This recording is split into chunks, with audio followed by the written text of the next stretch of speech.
ఇద్దరం కూర్చుందాం. దొంగెవరో ఎవరేందో ఎవరి నిజాయితీ ఏందో రాష్ట్రం మొత్తం చూస్తుంది. నీకు ధైర్యం ఉంటే వెంటనే నిర్ణయం తీసుకో. డేట్ నువ్వే చెప్పు, టైం నువ్వే చెప్పు, ప్లేస్ నువ్వే చెప్పు, నేను వస్తా. నిజాయితీగా నా చేయిస్తా. నువ్వు లై డిటెక్టర్ పరీక్ష పెట్టి నువ్వు కూడా పెట్టుకొని కూర్చో.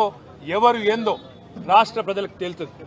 సరే, ఈ కేసు విషయానికి వస్తే విచారణ జరుగుతూ ఉంది. ఇప్పుడే నేను చెప్పాను, విచారణకు ఇంకా ఎన్నిసార్లు రమ్మన్నా వస్తా. ఎన్ని ప్రశ్నలు అడిగినా సమాధానం చెప్తా. ఎన్ని రకాల పరీక్షలు పెట్టినా భరిస్తా. ఎందుకంటే నిజం నిజాయితీ అల్టిమేట్ గా గెలుస్తుంది. న్యాయం ధర్మం గెలుస్తుంది. హైకోర్టులు ఉన్నాయి, సుప్రీంకోర్టులు ఉన్నాయి, లోకల్ కోర్ట్స్ ఉన్నాయి. న్యాయమూర్తుల మీద విశ్వాసం మాకుంది. ముమ్మాటికి ఈ రోజు కాకపోతే ఇంకో 4 రోజులకు వాస్తవాలు ప్రజలకు తెలుస్తాయి. తప్పకుండా న్యాయం గెలుస్తుందనే విశ్వాసం నాకుంది. మనం తప్పు చేయలేదు, తప్పు చేయబోము. ఎట్టి పరిస్థితుల్లో ఇంత అరపైసా అవినీతి కూడా జరగలేదు.